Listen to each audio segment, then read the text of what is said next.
और वीणा वादिनी माँ के वरद पुत्र जो पाठक मंच के माध्यम से साहित्य की सेवा कर रहे हैं, और आदरणीय दवेजी भाई साहब ने जो चिंता या चिंता ना कहूँगा, चिंतन करने के लिए जो बिंदु दिए, उन बिंदुओं का भार आप सब लोगों के कंधे पर है। मैं आप सबकी उपस्थिति को प्रणाम करते हुए कुछ बातें हैं जो भाई साहब ने जो भूमिका में जो बातें कही, लगभग वही सब बातें हैं। कुछ 2-3 बातें हैं जो मुझे लगता है कि ये उनका बड़प्पन है कि जो बालक कहे तोतर बाता सुनहि मोद भर कितु और माता। तो उन्होंने मुझ जैसे बालक के लिए भी कुछ बातें छोड़ दी। मैं ऐसे ज्वलंत और महत्वपूर्ण विषय पर बात करूं उससे पहले अभी जो महेश भाई साहब कह रहे थे ना, हमको आजकल थैंक बोलने की जो एक बीमारी जैसी है, लेकिन वो बड़ी उपयोगी है। वामपंथियों ने इस बीमारी का बड़ा लाभ उठाया और मैं अभी धीरे धीरे उस पूरी बात तक पहुंचने का प्रयास करता हूं। मैं मन में ये संकोच में था कि बात कहां से आरंभ करूं, क्योंकि 2 भय हैं जिन्होंने हमको बोलने से रोका।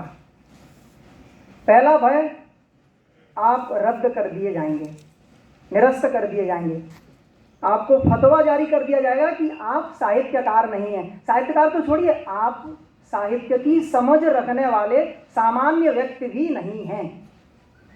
आपको फतवा जारी हो गया। फतवे से भी नहीं आप डरे, आपने कहा नहीं मैं तो फतवे से नहीं डरूंगा, तो फिर आपको विवादित कर दिया जाएगा।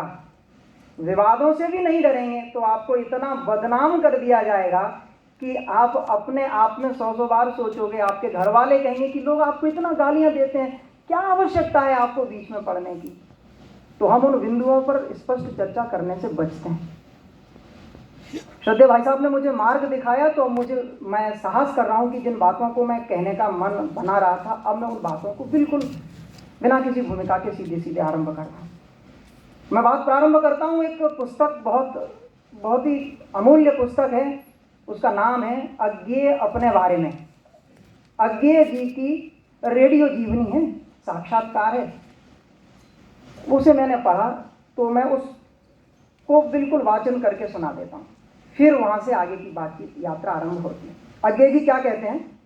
अज्ञेय जी कहते हैं, प्रगतिवादी आंदोलन तब से और जो उसकी परिणति हुई उस तक, उसमें यही था कि राजनीति की दृष्टि से हमारा क्रीडो होना चाहिए। लगभग एक जैसे धर्म में एक धर्ममत या धर्म बीज का महत्व होता था कि यह मानो तो तुम धर्म के भीतर हो, नहीं तो काफिर हो। आगे क्या कहते हैं? और प्रगतिवाद लगातार चुन चुनकर ऐसे लोगों को बाहर निकालता गया, उसके अपने इतिहास में यह था। अब आप इसे ध्यान से सुने। उसके अपने इतिहास में यह था, जब उसको एक पॉपुलर फ्रंट बनाने की आवश्यकता हुई, तब उसने बहुत से लोगों को अपनी ओर खींचा, और फिर उसके बाद इसी आधार पर कि यह 100% हमारी नीतियों को मानते हैं अथवा नहीं, इस आधार पर उनको निकाला गया। जब उन्हें एक पॉपुलर फ्रंट की आवश्यकता हुई, तो उन्होंने छांट लिए कौन कौन लेखक हैं देश में। अरे मुंशी प्रेमचंद जी भारत के ये तो बड़े कहानीकार, बड़े कथाकार हैं। तो मुंशी प्रेमचंद जी बड़े कहानीकार हैं, बड़े कथाकार हैं। जैनेन्द्र जी का बड़ा नाम है। महापंडित राहुल सांकृत्यायन तो भारत के हिंदी के बहुत बड़े नाम हैं। हमें एक पॉपुलर फ्रंट का गठन करना है। तो 1936 में एक पॉपुलर फ्रंट का जन्म हुआ और उसका नाम रख दिया गया प्रगतिशील लेखक संघ। आप उसे प्रगतिवादी भी कह लें, कोई भी नाम दे लें, लेकिन इस प्रगतिशील का मुख्य फाउंडर कौन था? सज्जाद जहीर। नाम तो सबने सुना होगा, नहीं सुना होगा। क्यों नहीं सुना होगा? इसलिए नहीं सुना होगा क्योंकि भारत में सज्जाद जही पर विमर्श नहीं होता, विमर्श तो मुंशी प्रेमचंद जी पर होता है। विमल राहुल सांकृत्यायन जी पर विमर्श होता है, सज्जाद जही पर विमर्श नहीं होता।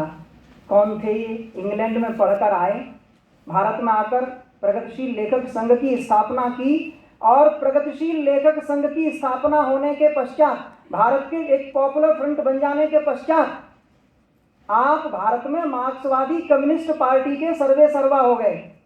सर्वे सर्वा ही नहीं हुए, आपने अगले अधिवेशनों में पाकिस्तान के लिए भी कम्युनिस्ट पार्टी ऑफ पाकिस्तान की नींव रख ली। जहीर साहब यहां नहीं रुके, उन्होंने इस्लाम का झंडा उठाया, और एक वामपंथी आदमी ने, जिसने भारत के सभी लेखकों से कहा कि आप आइए, भारत को स्वतंत्र कराइए, आज़ादी के लिए लड़िए, उन सबको आज़ादी की लड़ाई के नाम पर एक पॉपुलर फ्रंट बनाकर पाकिस्तान का जन्म करा दिया। और मज़ेदार बात तो यह है कि जब पाकिस्तान में गए और वहाँ जाकर जहीर साहब ने फिर से थोड़ा साम्यवाद सिखाने का प्रयास किया, तो वहाँ से मार मार के भगाया गया, और वापस इसी भारत में लौट कर आए, और इन्हीं वामपंथियों ने फिर से जहीर साहब को परिचय किया। मुंशी प्रेमचंद जी, जिस दिन नींव रखी गई प्रगतिशील लेखक संघ की, अध्यक्षीय भाषण में उन्होंने पहला शब्द, उनके भाषण को आप ठीक से सुन लें, उन्होंने कहा प्रगतिशील लेखक।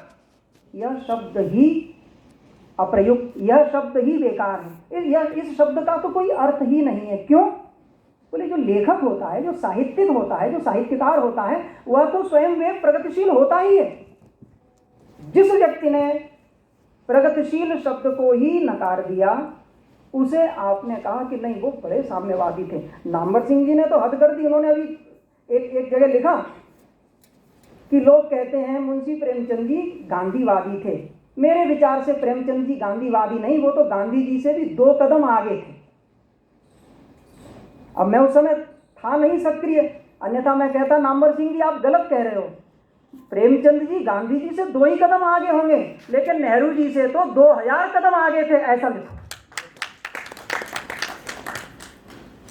आप अपने स्वेच्छा से लोगों को लाना चाहते हैं। 100% यदि वो वामपंथी हो गया, 100% उसने यदि लाल झंडा उठा लिया, तब तो ठीक है, अन्यथा आप उसे भगा देंगे। आपके बारे में जो भी लिखेगा आप उसके साहित्य को खारिज कर देंगे।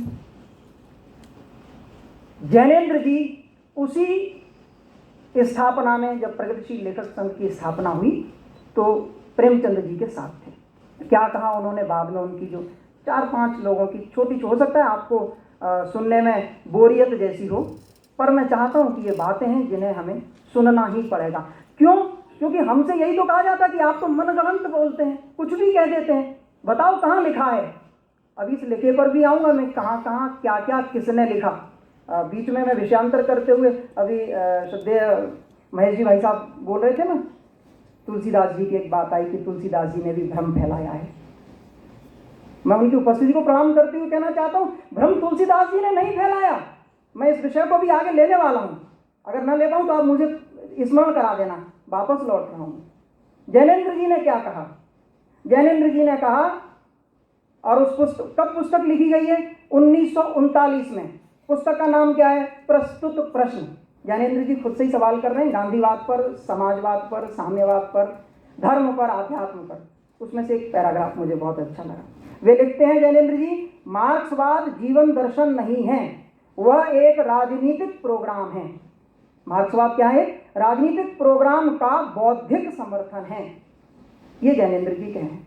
वे कहते हैं आगे, इसमें लिखते हैं, मुझे कैसा व्यवहार करना चाहिए इसके संबंध में अगर कोई चेतना मुझ में न जागे और इसकी जगह सोसाइटी कैसी होनी चाहिए इसका विचार मन में आना लगे, तो समझो इस व्यक्ति और समाज दोनों के लिए यह स्थिति खतरनाक है। दोनों बातें उन्होंने स्पष्ट कर दी कि यह कोई जीवन दर्शन नहीं। ज्ञानेन्द्र जी कह रहे हैं, वे कह रहे हैं जो सज्जाद जहीर जिन्हें पहले आयोजन में जो संस्थापक सदस्यों वाली टीम मंडली के साथ थे, प्रेमचंद जी के साथ थे, साहित्य का शिष्य भी जानता है कि ज्ञानेन्द्र जी कौन थे। आगे बढ़ता, यशपाल जी, आपने भी खूब जनवादी काम किया, प्रगतिशील लोगों के साथ रहे यशपाल जी। यशपाल जी ने क्या लिखा? यशपाल जी ने लिखा, मार्क्सवाद कहता है न्याय और परोपकार में भी स्वार्थ की भावना होती है। और हम तो जब से पैदा हुए तब से सुन रहे हैं, परहित सरिस धर्म नहीं भाई पर पीड़ा सम। यही तो सुनते आ रहे। मार्क्सवाद कह रहा है कि अगर आप किसी के ऊपर उपकार कर रहे हैं तो ये तो आपका स्वार्थ है। और भारत की जो त्याग की परंपरा है, भारत की जो दान की परंपरा है, इसमें स्वार्थ है। ये बात मार्क्स ने कहा और भारत के मार्क्सवादियों ने हमारे साहित्य में ये संस्कार धीरे धीरे डाला गया। तब से यह विकृति आ गई कि जो दान करे, जो पुण्य करे, जो परोपकार करे, आप उसके ऊपर प्रश्न चिन्ह लगा दीजिए। अब मैं बात राहुल सांकृत्यायन जी की करता हूं। ये तो